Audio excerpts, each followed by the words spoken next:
حدیث صحیحہ کے اندر حدیث ہے سیصیب امتی داء الامم، آپ نے فرمایا میرے صحابہ ان قریب اس امت میں بھی سابقہ امتوں کی بیماریاں پیدا ہو جائیں گی، اس امت کے اندر بھی سابقہ امتوں والی بیماریاں، اور یہ امت بھی سابقہ امتوں والی بیماریوں کا شکار ہو جائے گی۔ قالوا یا رسول اللہ، صحابہ نے پوچھا یا رسول اللہ وما داء الامم، وہ داء الامم سابقہ امتوں کی بیماریاں کیا ہیں؟ آپ نے فرمایا العشر کفران نعمت،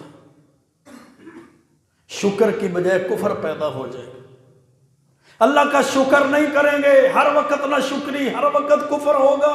کیا حال ہے؟ مر گئے، کچھ نہیں ہے، نہ کھانے کو، نہ پینے کو، نہ پہننے کو، بس برے حال ہیں، کاروبار بھی نہیں چلتا، آمدن بھی نہیں ہے، گھر کے اندر بھی فسادات، فلاں فلاں فلاں فلاں بیماری۔ کتنے لوگ ہیں جن سے پوچھا جاتا ہے کیا حال ہے، وہ کہتے ہیں الحمدللہ اللہ کل حال، ہر حال میں اللہ کا شکر ہے، اللہ نے جس حالت میں رکھا ہے اللہ کا شکر ہے، اللہ کی بڑی نعمتیں ہیں، اللہ نے صحت بھی دی ہے، تندرستی بھی دی ہے، صبح و شام کھانا بھی ملتا ہے، اللہ نے گھر بھی دیا ہوا ہے، لباس بھی دیا ہوا ہے، برہنہ نہیں پھر رہے، بھوکے نہیں سوتے، الحمدللہ۔ کتنے لوگ الحمدللہ کہنے والے اور کتنے لوگ ناشکری کرنے والے۔ بس حالات خراب ہیں۔ کیسے خراب ہیں؟ 20 پہننے کے لیے سوٹ ہیں، حالات خراب ہیں۔ حالات کیسے خراب ہیں؟ 3-4 ٹائم بہترین کھانا، حالات پھر بھی خراب ہیں۔ حالات کیسے خراب ہیں؟ 2-3 بینکوں کے اندر اکاؤنٹ بھی ہے، اکاؤنٹ میں پیسے بھی ہیں، حالات خراب ہیں۔ اللہ نے اولاد بھی دی ہے، بیٹے بیٹیاں بھی دی ہیں، بہترین گھر بھی اللہ نے دیا ہے، صحت بھی دی ہے، تندرستی بھی دی ہے، اللہ نے محتاج نہیں بنایا کسی کا، تو دینے والا ہے۔ اللہ نے تجھے ایسے لوگوں میں شامل کیا جن کا ہاتھ اوپر ہے، تو مانگنے والا نہیں ہے، جھولی پھیلانے والا، ہاتھ اٹھانے والا نہیں ہے۔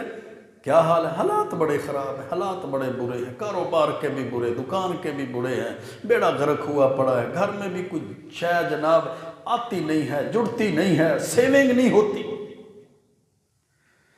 اللہ کے رسول علیہ السلام نے فرمایا سابقہ امتوں میں جو مہلک ہلاک کر دینے والی بیماری پیدا ہوئی وہ ناشکری تھی، وہ کفران نعمت تھا، اللہ کی نعمتوں کا انکار، ناشکری تھی۔ اس امت کے اندر بھی ناشکری پیدا ہو جائے گی، اس امت کے اندر بھی کفران نعمت ہو جائے گا۔ دوسرے نمبر پر والبطر، اس امت کے اندر بھی سابقہ امتوں کی طرح تکبر آ جائے گا۔ تکبر ہے، غرور ہے، کبر ہے، بڑائی ہے، میں اعلیٰ اور عرفہ، وہ ادنا، میری قوم اعلیٰ، میری نسل اعلیٰ، میرے اباء و اجداد اعلیٰ، میرا خاندان اعلیٰ، میں اس سے